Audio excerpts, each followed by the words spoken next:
তবে আল্লাহর কথা অনুসারে, কোরআনের আয়াত অনুসারে যে ওয়ামান আদা ফাউলা ইকা আসাহাবুন নারী, যারা সুদ নিতে শুরু করেছে তারাই দোজখবাসী। তাহলে এই পৃথিবীতে ৯৫ ভাগেরও বেশি হবে মানুষ সুদ নিয়ে জর্জরিত। একটা বাড়ি করবে, সুদ লাগবে, সুদে টাকা লাগবে। একটা ইন্ডাস্ট্রি করবে, একটা মিল ফ্যাক্টরি করবে, সুদ লাগবে। তাহলে দেখা যায় সকল স্তরের লোকেরাই সুদ নিচ্ছে, দিচ্ছে। আর এর মধ্যে ৫ ভাগ মানুষ তারা সুদ নেয় না, সুদের ধারে কাছেও যায় না। তারা কারা? যারা মূলত বাড়িঘর ছাড়া পাগল ফকির আল্লাহর ধ্যানে পড়ে আছে। বিশেষ করে এরা কিস্তি নেয় না, বিশেষ করে এরা লোন নেয় না।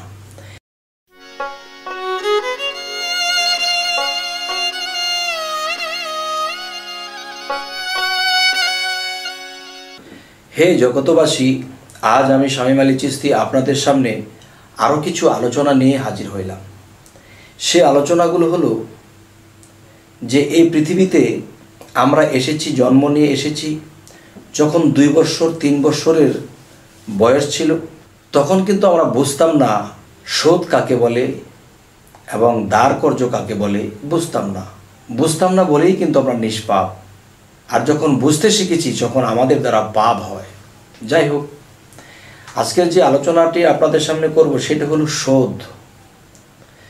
যে আল্লাহ কোরআনে বলেছে যে সুদ নিও না, যারা সুদ নেয় তারা দোজখবাসী।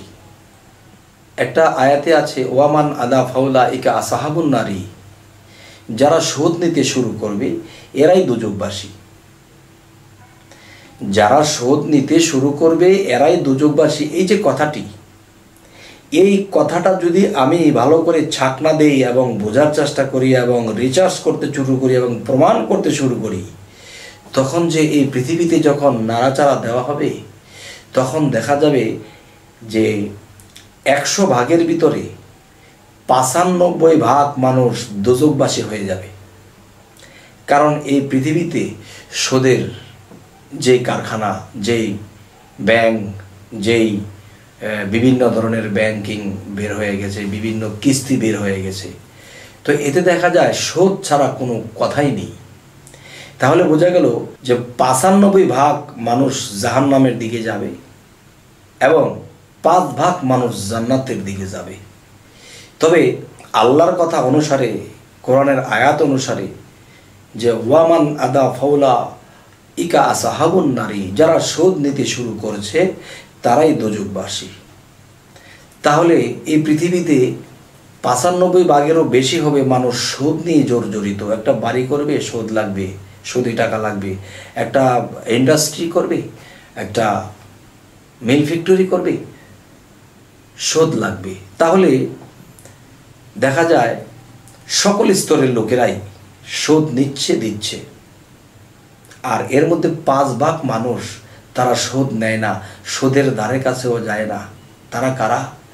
যারা মূলত বাড়িঘর ছাড়া পাগল ফকির আল্লাহর ধ্যানে পড়ে আছে। বিশেষ করে এরা কিস্তি নেয় না, বিশেষ করে এরা লোন নেয় না। হে জগতবাসী, তো সামাজিকভাবে বাঁচতে গেলে, বাড়িঘর নিয়ে, ফ্যামিলি নিয়ে, সমাজ নিয়ে বাঁচতে গেলে, ঘর বাড়ি করতে হলে লোন নিতে হবে। লোন ছাড়া যদি একটা ১০ তলা বিল্ডিং কেউ করে তাকে কৈফিয়ত দিতে হবে, এত টাকা তুমি কোথায় পেলে? যাই হোক, সেদিকে গেলাম না। এখন কোরআনের আইন অনুসারে, আল্লাহর কথা অনুসারে যে ওয়ামান আদা ফাউলা ইকা আসাহাবুন নারী, যারা সুদ নিতে শুরু করবে তারাই দোজখবাসী। তাহলে সুদে জর্জরিত ৯৫ ভাগ মানুষেরও বেশি, ৫ ভাগেরও কম মানুষ এটা জর্জরিত নেই। তো আজ এই কথাগুলো বলতেছি যে আমি যে সমাজে বাস করি, দেখা যায় আমি যদি একটা বাড়ি করি তাহলে আমাকেও লোন নিতে হবে। আর লোন নেওয়া মানে আমাকে শোধ দিতে হবে, নিতে হবে। হে জগতবাসী, আজ আপনাদেরকে এই কথাগুলো বলেই শেষ করব না, আরও একটি কথা বলবো। সেই কথাটি হলো সুদ ২টি প্রকার। একটি সুদ হলো যে প্রতিশোধ। আমাকে সে মেরেছে, আমি তাকে মেরেছি, আমাকে ধমক দিয়েছে, আমি ধমক দিয়েছি, আমার ক্ষতি করেছে, আমি তার ক্ষতি করে দিয়েছি। সে যেরকম শয়তান, এই কাজগুলো করতে গিয়ে আমি হয়ে গেলাম শয়তান। তার মানে এখানে কি করলাম? আমি তাকে খারাপ বলেছি, আমাকে সে খারাপ বলেছে। আরে এই বুঝটা কেন আসেনি যে আমি তার মাথায় হাত বোলালে সে আমার মাথায় হাত বোলাবে, আমি তাকে খাইয়ে দিলে সে আমাকে খাইয়ে দেবে, আমি তাকে সম্মান করলে সে আমাকে সম্মান করবে। তবে কেউ আমাকে চর দিয়েছে, এর বদলে আমি তার হাত ধরে ক্ষমা চেয়েছি। কেউ আমাকে ধমক দিয়েছে, তার মাথায় হাত বলে দিয়েছি, বাবা আমার ভুল হয়ে গেছে। এভাবে যদি যাই তাহলে এখানে প্রতিশোধ নাই, এখানে শান্তি আর শান্তি। তবে শোধ টাকা বা ধন সম্পদ দিয়ে। আরেকটি শোধ হলো কি, যে প্রতিশোধ। আমাকে কেউ মেরেছে, আমি তাকে মারবো, এটাই প্রতিশোধ। আর এই প্রতিশোধ যারা নেয় এবং প্রতিশোধ যারা দেয় তারাই দোজখবাসী, সেটা দুনিয়াতে হোক আর পরকালে হোক। যেমন আরও একটি বিষয় হলো, সেই বিষয়টি হলো যে শোধ। এই দুনিয়াতে সমাজ সংসার নিয়ে বাঁচতে গেলে এটা লেনদেন করতে হবে। আর এটা লেনদেন করতে গিয়ে কেউ বিপদে পড়ে করেছে, কেউ ইচ্ছাগতভাবে করেনি, আল্লাহ সেটা মাফ করবে। কিন্তু যে আল্লাহ বলেছে ওয়ামান আদা ফাউলা, যারা শোধ নিতে শুরু করবে তারাই দোজখবাসী। যারা প্রতিশোধ নেবে এবং প্রতিশোধ ফিরিয়ে দেবে তারাই একমাত্র দোজখবাসী। আর দোজখ শব্দের অর্থ কি? দোজখ শব্দের অর্থ হলো অশান্তিময় স্থান। তাহলে অশান্তিময় স্থান। আমাকে একজনে বলেছে, তুই আজ আমাকে মেরেছিস, আমি একদিন সুযোগ পেলে আমি তোর মাথাটাও ফাটিয়ে দেব, তোকেও আমি শোধটা নিয়ে নেব।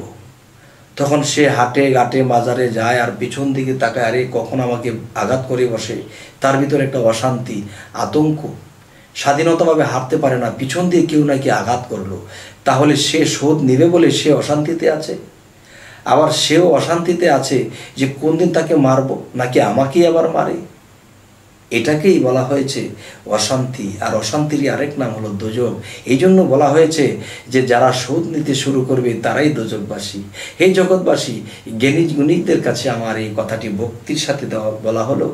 যদি আপনারা বুঝে নেন আলহামদুলিল্লাহ, যদি না বুঝেন তাহলে কমেন্টে বলবেন, আমি বোঝার চেষ্টা করব এবং বুঝিয়ে বলার চেষ্টা করব।